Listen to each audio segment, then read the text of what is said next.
So my name is Dmitiry. I'm a research partner at 1KX, and we're gonna try to go down the journey on, why Set launched Index, how Index is scaling, and hopefully, have some lessons for folks in the audience who might want to, at one point, launch their own DAO, scale their own DAO, maybe contribute to one.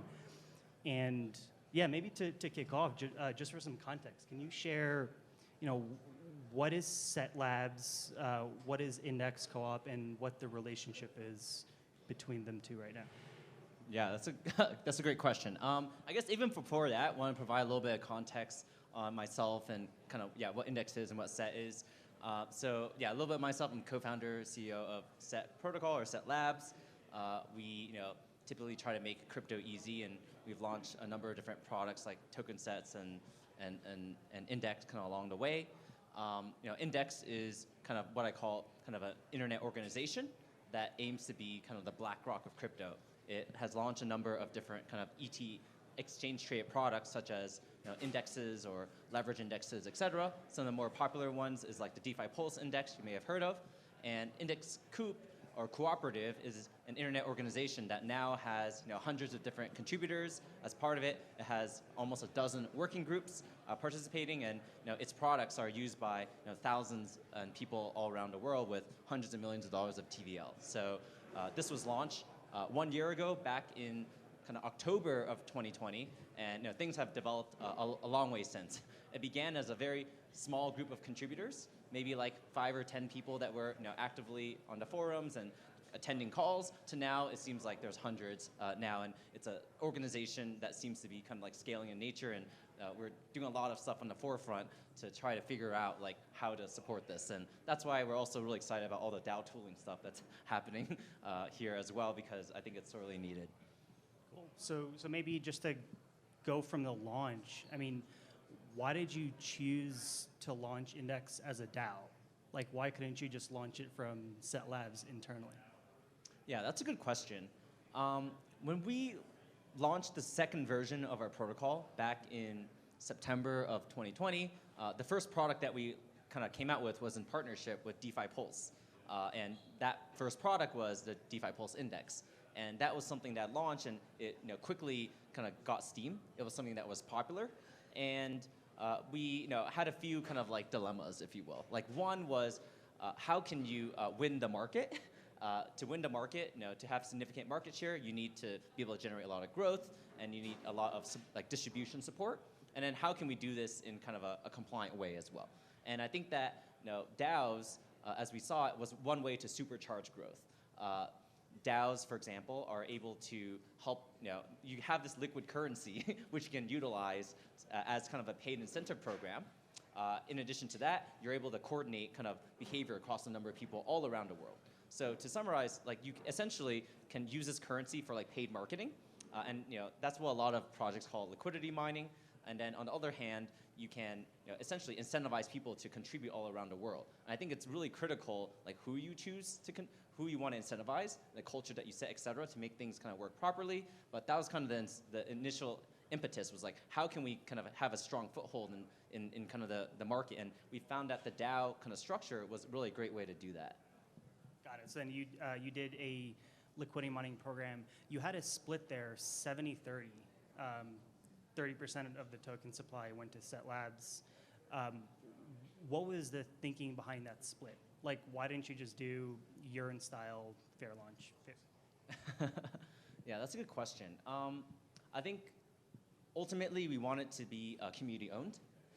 We had looked at all the different types of splits that existed. There was the urine kind of like fair launch style, which we saw that there were advantages of it being completely community owned, but I think there wasn't sufficient incentive for the core, the core developers or many of the core team members in terms of incentivizing them. There wasn't ability to bring on other partners as well.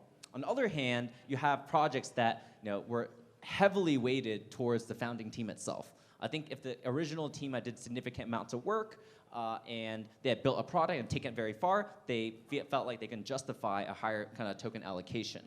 That said, another consideration in general was I guess, was just kind of like how much of the ownership you had and was there capture by like one single party. If it's community owned, you don't want one single person owning or one entity owning all the different tokens. So we also looked at the distribution that we actually were most inspired by was the Uniswap one. It had actually occurred a couple weeks before Index was launched, and we thought it was quite thoughtful. It had included an airdrop for existing users. It had included a smaller kind of proportion to the team, and it was in general much more kind of community oriented. We wanted to even push that a bit further in terms of more community ownership, so that's how we landed on something around 30-70, because it still gave enough incentive for the set kind of like labs team to continue like pushing forward in a significant way.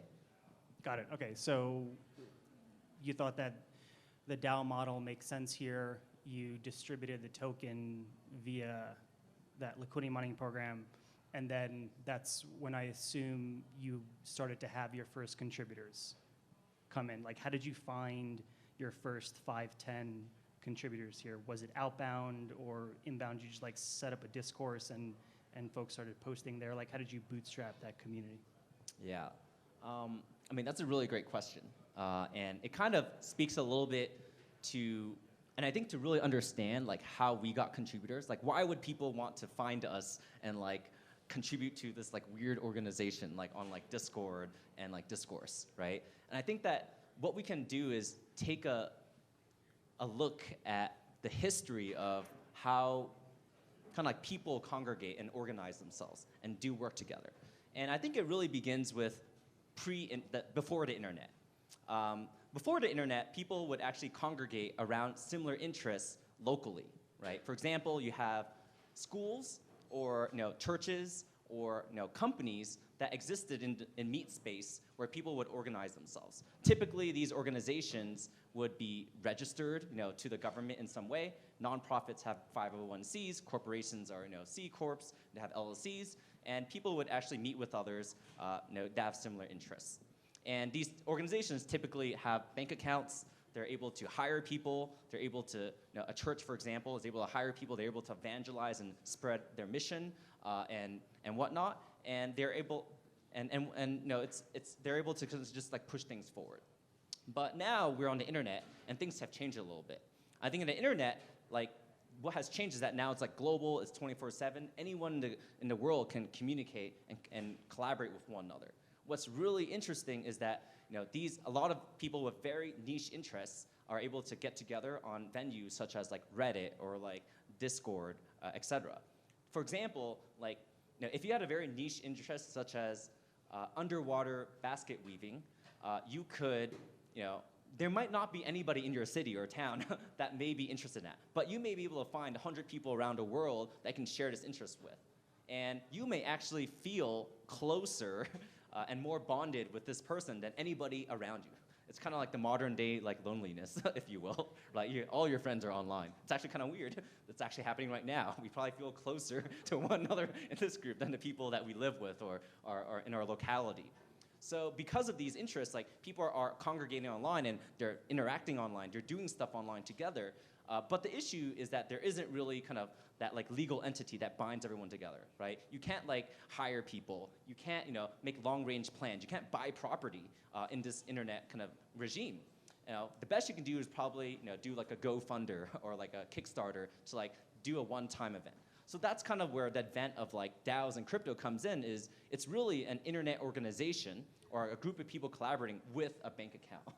And with that bank account, you can start, like a church in the real world, they can buy a piece of property, right? They can hire people. They can make long-range plans. And I think that's what's happening in kind of DAOs and these what I call internet organizations today. You have these entities and these structures where you can make these long-term plans. You can raise capital. You can pay people. You can purchase things. And as a result, you can coordinate with people towards these like shared goals.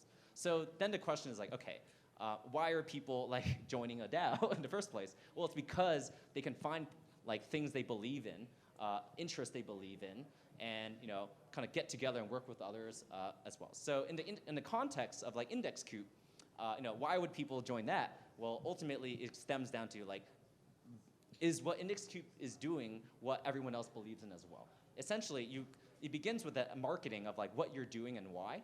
And Index Coop is like, okay, we want to build one of the best communities in the world. And we think that it can be better than many of the short-term oriented communities that are out there.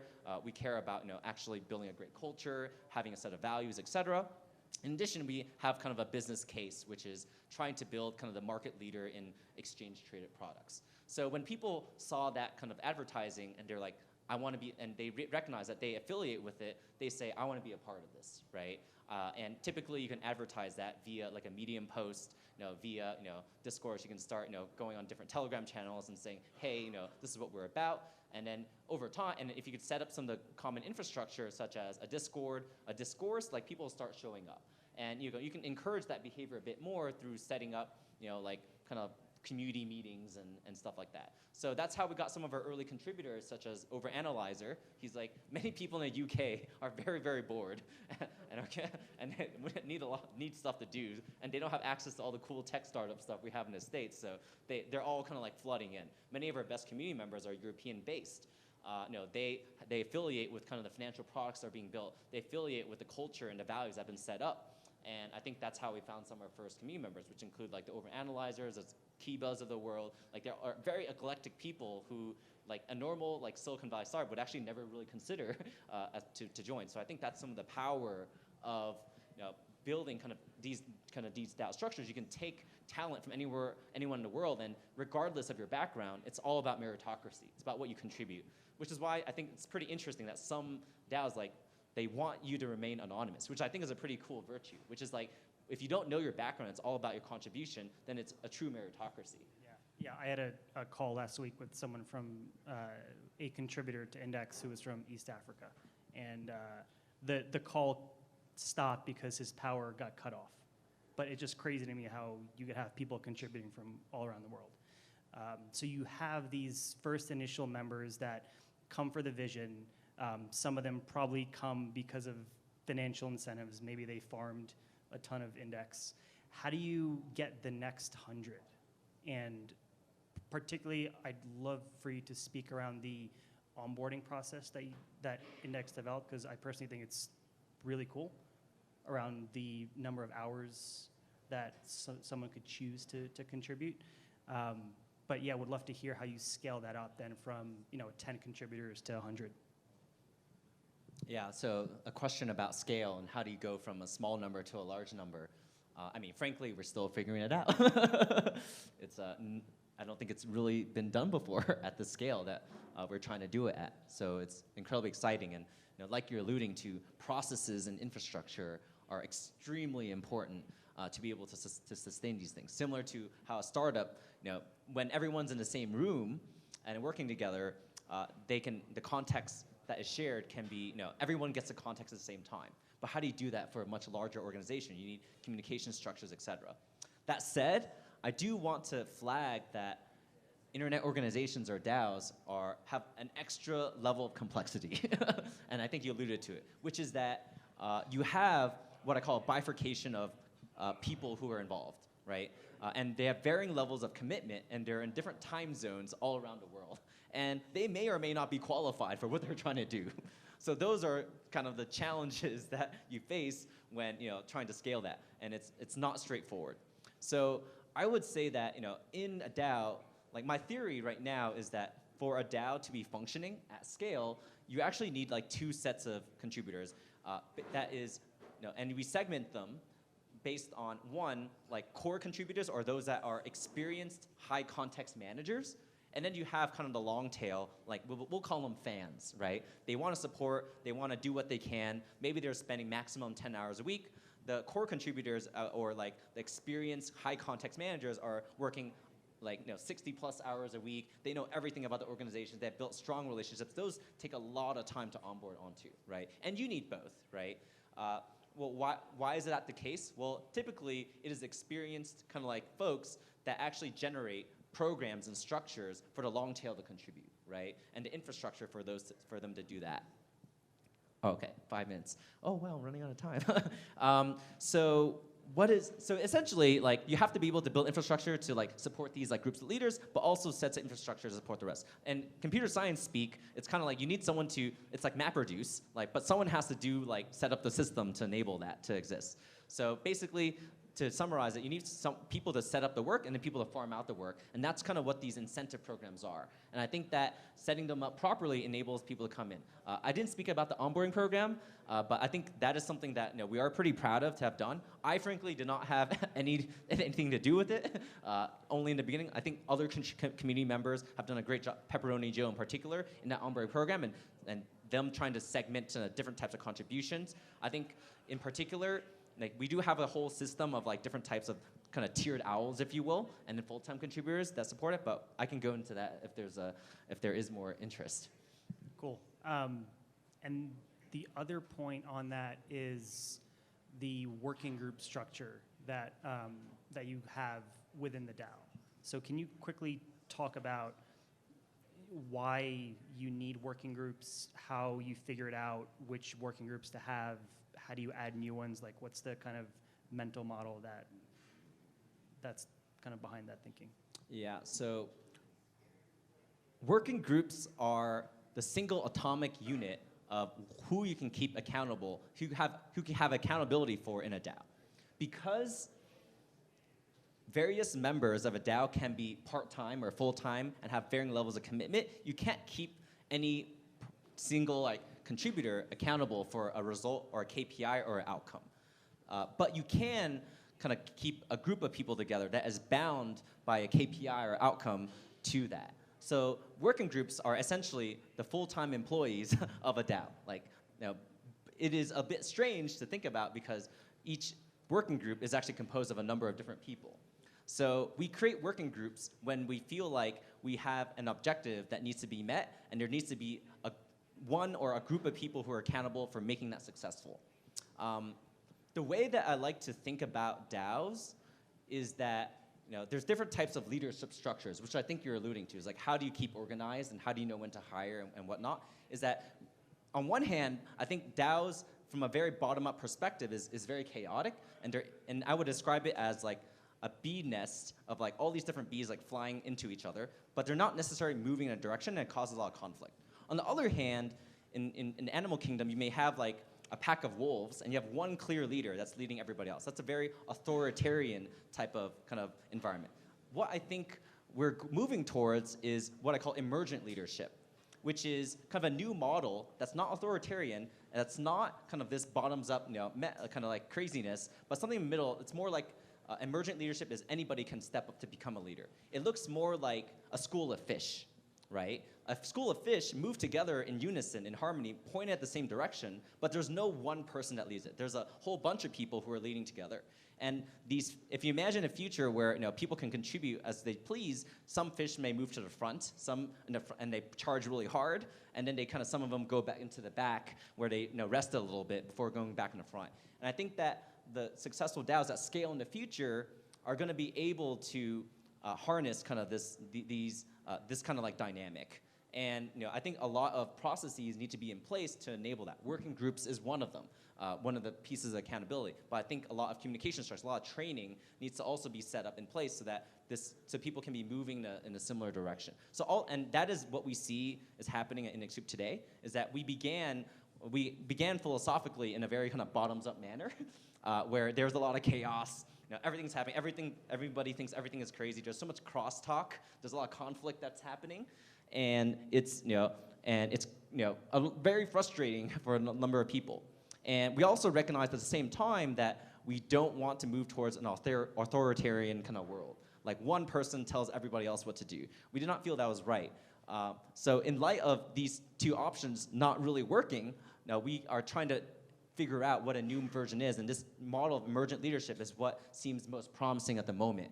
And that in conjunction with working groups is what we think is a path forward. So this is mostly a problem as you scale and want to have kind of a more authoritative and democratic type of leadership style, but noting that leadership is important. So basically, for a lot of people who are starting out, I think a more authoritarian style is fine in the very beginning, and where maybe the founding team or whatever is doing the map reduce and splitting up what the contributions look like. But over time, as the community gains more autonomy, trying to set up structures where you do have leadership and it's more emergent in nature is kind of what we would, I think, as a suggested path forward.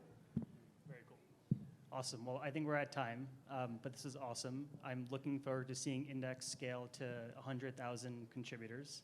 And if anyone is looking to contribute, then please catch Felix or Punya or myself after this. We'd love to chat more about it. Thanks. Thank you.